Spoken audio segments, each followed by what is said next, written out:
Hi friends, welcome back to my channel. This is Devojani's Vlogs and Crafts. Moi Devojani hoy aru ma apnalokলৈ লৈ আহো vlogs, recipes, crafts, embroidery, stitching, mekhela chador ইত্যাদি বহুতো কিবা কিবি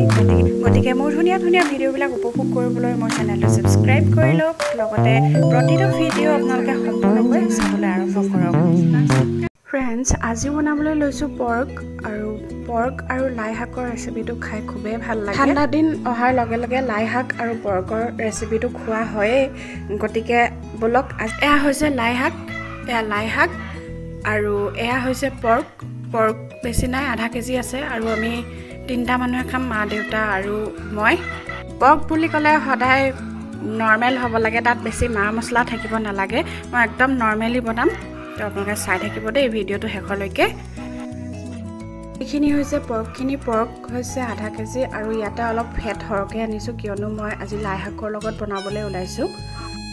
লাই শাকখিনি ভালৰে জুবুৰিয়াই ধুই ইয়াত ধলি মাকতি যদি লাগি আছে হেয়া অতৰাই লৈছো Friends, মই আজি আপোনালোকক কেটামান কিচেনৰ টিপস দিম আপোনালোকে চাই চাকে ভালেই পাব ভিডিওটো অকনমান দীঘলীয়া হ'বগৈ হলেও হ'ব আপোনালোকৰ লগত কথা পাতিয়ে ভিডিওটো বনাই আছো সাধাৰণতে নহৰুৰ বাকলি বিলাক অতৰাবলৈ অসুবিধা হয় সেই কাৰণে মই এয়া ঠাণ্ডা পানী লৈ লৈছো এক বাটি আৰু নহৰু কেটা পানীত পেলাই দিছো এয়া আদা দুখৰু অলপ সময় পানীত তিয়াই ৰাখিছো এয়া চাওক ভিডিওত দেখুৱাৰ দৰে এতিয়া মই এই পিয়াজ কেটা কাটি লম মানে সফা কৰি লম পিয়াজখিনি পটাপট কাটি হবলৈ মই এনেদৰে আগটো আৰু তলৰ ফালটো মই কাটি দিও ভিডিওত দেখুৱাৰ দৰে আৰু আপোনালোকে কটাৰীখন দেখি নাহাহিব আমি যেহেতু গাঁৱৰ মানুহ সেই কাৰণে কটাৰীবিলাক আমাৰ এনেকুৱা হয় নাইফ টাইপৰ নহয় নাইফ ব্যৱহাৰ কৰিবলৈ আমি বেয়াহে পাওঁ যেহেতু গাঁৱত ডাঙৰ হোৱা এনেকুৱা এটা পৰিবেশত আৰু এনেকুৱা হাহজুলিবিলাক লৈহে আমি কিচেনত কাম কৰো তো এয়া এনেদৰে এয়া চাওক বাকলিখন এনেদৰে অতৰাইছো আপোনালোকে ভিডিওত দেখি আছে আৰু এই বাকলিবিলাক যিবিলাক বাকলি আপোনালোকে দেখিছে এইবিলাক পেলাই নিদিব পাৰিলে পিয়াজৰ শুকান বাকলিবিলাক আপোনালোকে ৰাখি থব পলিথিনত নাইবা শুকুৱাই ফুলতো দিব পাৰিব ফুলত দিলে ফুলবিলাক ধুনীয়া হয় ৰংবিলাক আৰু পোক পতংগও নাথাকে লগতে শাকপাচলিটো আপোনালোকে দিব পাৰে যিবিলাক টাবত কৰে বা যিকোনো শাকৰ গুৰিত আপোনালোকে দিব পাৰে যদি শুকুৱাবলৈ টান হয় এনেদৰে ৰ'দমুখীয়াকৈ আপোনালোকে গছজোপাৰ কাষত দি ৰাখিব পাৰে তেতিয়া বহুত ভাল হয় জুপাই বহুত প্ৰয়োজনীয় ভিটামিন আদি পায় আৰু এতিয়া মই আপোনালোকক দেখুৱাম আদা দুখৰ কেনেদৰে কাটিম যেহেতু আমি বেছিভাগেই কটাৰী ব্যৱহাৰ কৰোঁ সেইকাৰণে আদাৰ বেছিভাগ অংশই আঁতৰি যায় আদাৰ মাংসৰ অংশবিলাক আঁতৰি যায় সেইকাৰণে আমি এনেকৈ চামুচৰে যদি অতৰাবলৈ চেষ্টা কৰোঁ তেতিয়া আদাৰ কেৱল বাকলি অংশখিনিহে আঁতৰি যায় মঙহৰ অংশখিনি আঁতৰি নাযায় আৰু লোকচানো নহয় সহজো হয় যেহেতু আদাবিলাক সৰু ডাঙৰ অংশ থাকে গতিকে আপোনালোকে সুবিধা অনুসৰি আদাবিলাক সফা কৰি ল'ব পাৰিব আদাৰ গাৰ অংশটো এয়া চাওক হৈ গ'ল ইমান সহজতে ধুনীয়াকৈ হৈ গৈছে এইখিনি খালি ভালদৰে ধুই ল'ব লাগিব আপোনালোকে দেখিলেনে পালেনে এটা সুন্দৰ আইডিয়া এতিয়া বলক দেখুৱাও নহৰুখিনি মই কেনেদৰে বাকলি গুচাই লৈছো এই আখখিনি টান থাকে সেইকাৰণে নখে উলিয়াবলৈ অসুবিধা হয় বা কটাৰীয়ে উলিয়াবলৈ টান হৈ থাকে সেইকাৰণে আপোনালোকে অকনমান সময় পানীত তিয়াই ৰাখিব এনে কৰিলে কি হয় নহৰুৰ গাত যিখন আৱৰণখন কোমলি যায় আৰু এই নহৰুৰ ফুটাবিলাক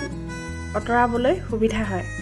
এয়া চাওক মই কিমান সহজতে আপোনালোকক উলিয়াই দেখুৱাইছো এয়া চাওক আৱৰণখন ইমান ধুনীয়াকৈ আঁতৰি আহিছে আৰু আৱৰণখনে আৱৰি ৰখাৰ বাবেই নহৰুখিনি ধুনীয়াকৈ সোমাই থাকে এতিয়া অতৰাই দিয়াৰ লগে লগে বস্তুটো কোমলি আহিলে আৰু অতৰাবলৈ সহজ হ'ল এইটো এটা আপোনালোকক ধুনীয়া কিচেন টিপস নিদিলো নে বাৰু এতিয়া মই আপোনালোকক দেখুৱাইছো এয়া পিয়াজখিনি মই কাটি লৈছো আৰু এয়া নহৰুখিনি মই সফা কৰি পেলাই এনেকৈ কাটি লৈছো আৰু এইখিনি আদাখিনিও সফা কৰি টুকুৰা কৰি কাটি লৈছো এয়া সৰু আলু তিনিটা একদম সৰু আলু আছিলে তিনিটা দিছো মাত্ৰ আৰু এইখিনি মই থেতেলিয়াই লৈছো আৰু এইবিলাক লাই শাক আৰু গাহৰি ৰেচিপি বনাবলৈ হলে মানে থেতেলিয়াই ল'ব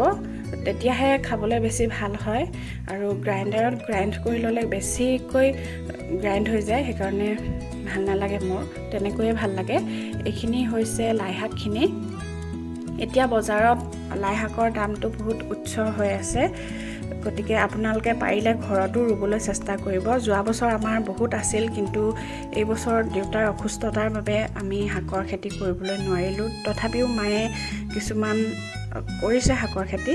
মই আপোনালোকক দেখুৱাম ডাঙৰ হ'লে আৰু এই লাই পাতখিনি মই সৰু সৰুকৈ কাটি পেলোৱা নাই মই মাত্ৰ এনেদৰে ভাঙি লৈছোঁ এইখিনি যদি কজলা লাই নাইবা বেছি ডাঙৰ হ'লহেঁতেন তেতিয়া মই কেৱল ইয়াত থকা বাউখিনিয়ে বা ঠাৰিখিনিয়েহে মই আপোনালোকক বনাই দেখুৱালোহেঁতেন বজাৰত এতিয়া বেছি ডাঙৰ লাইও ওলোৱা নাই ইমানটো চাইজৰে ওলাইছে গতিকে মই এনেকৈয়ে আপোনালোকক বনাই দেখুৱাম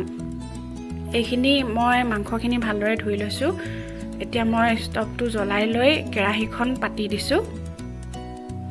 কেৰাহীখনৰ উষ্ণতাটো আপোনালোকে চাই ল'ব কেৰাহীখন কিমান গৰম হৈছে সেইটো চাই ল'ব কেৰাহীখনৰ গৰমৰ ওপৰত নিৰ্ভৰ কৰে ৰেচিপিটো কেনেকুৱা হ'ব বা খাই কেনেকুৱা লাগিব সেইটো নিৰ্ভৰ কৰে বুলি ভাবোঁ মই বহুত বেছি নাজানো কিটচেনৰ কথা কিন্তু আজি যোৱা বছৰৰ পৰা যিমানখিনি শিকিছোঁ মানে মই তেনেকৈ ভাবোঁ বা অনুভৱ কৰোঁ এতিয়া মই কেৰাহীখনত কিমান কমকৈ তেল দি বনাবলৈ লৈছোঁ আপোনালোকে চাওকচোন মই ইয়াতে কেৱল মাত্ৰ 1 চামুচ জোখৰ মিঠাতেল দিছোঁ আৰু এইখিনি মই ঢালি দিছোঁ মাংসখিনি ইয়াতে যিহেতু লাই শাক বনাবলৈ গৈ আছোঁ সেইকাৰণে মই অলপ ফেট সৰহকৈ আনিলোঁ আপোনালোকে হয়তো ক'ব পাৰে মোক কমেণ্ট বক্সত যে ইমান ফেট খোৱা ভাল নহয় কিন্তু লাই শাকৰ ৰেচিপিটো লাই শাক আৰু গাহৰিৰ ৰেচিপিটো ফুলফিল কৰিবৰ কাৰণে মই ভাবোঁ অলপ ফেটৰ প্ৰয়োজন আছে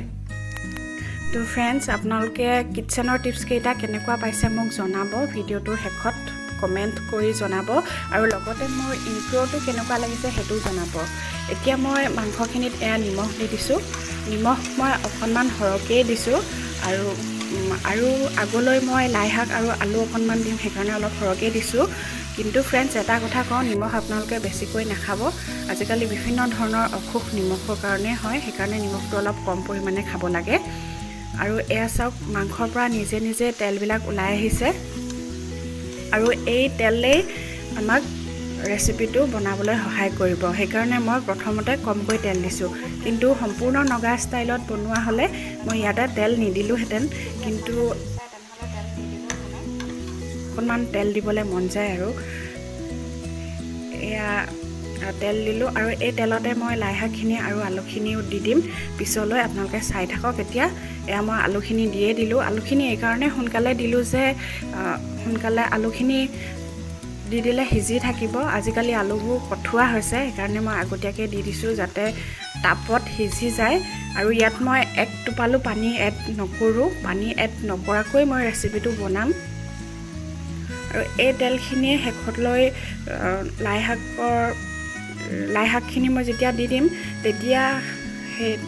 লাই শাকখিনি ধুনীয়াকৈ সামৰি ল'ব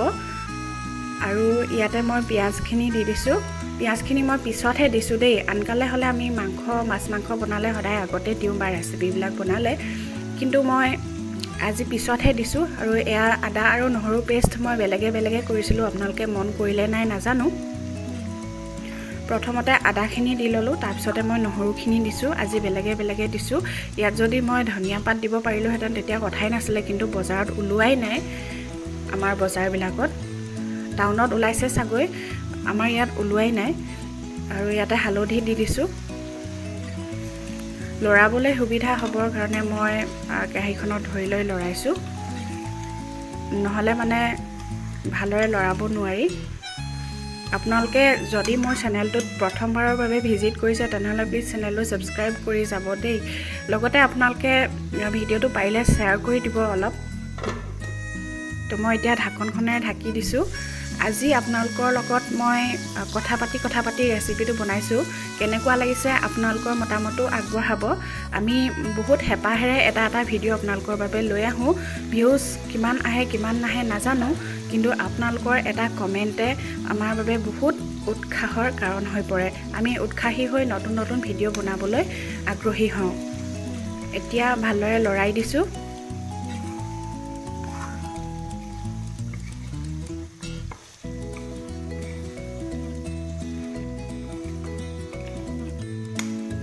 হৈ আছে এতিয়া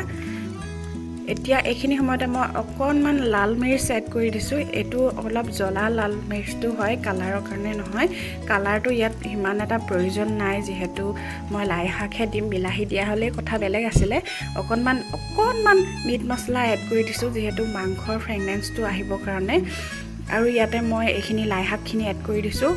একদম সৰহ লাগিছে কেৰাহীখনতকৈও ডাঙৰ হৈ গৈছে কিন্তু কোনো কথা নাই ভাপত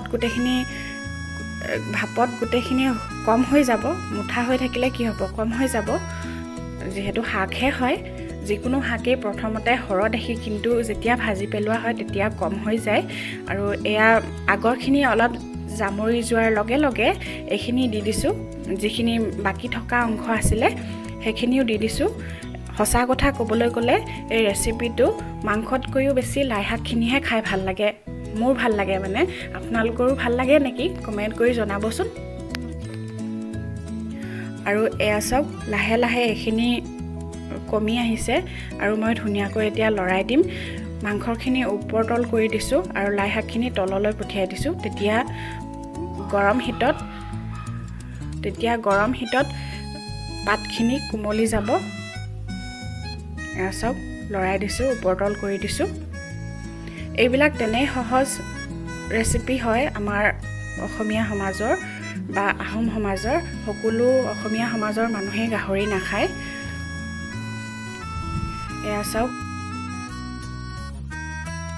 এয়া চাওক মই ইয়াতে আদা নহৰু আৰু বাকি থকা পেষ্টখিনি দি দিছোঁ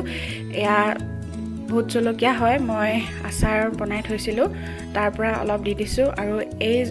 ভোট জলকীয়াখিনি বহুত বেছি জ্বলা হয় এয়াই পাই যাব এনেকেতো মই বহুত বেছি জ্বলা খাওঁ কিন্তু আজিকালি অলপ কমাইছোঁ এয়া চাওক মাংসৰ গা পানী আৰু তেলে ধুনীয়াকৈ হৈ গৈছে ইয়াতে এক্সট্ৰা পানী দিবৰ প্ৰয়োজন নাই আৰু ইয়াৰ যিটো ফ্ৰেগনেন্স আহিছে মই আপোনালোকক কি ক'ম আৰু এতিয়াই গৰম ভাতৰ লগত খাই দিব মন গৈছে এয়া লাহে লাহে লাই শাকখিনি কমি আহিছে এয়া চাওক তেল আৰু মাংস মিলি লাই শাকখিনি মৰি গৈছে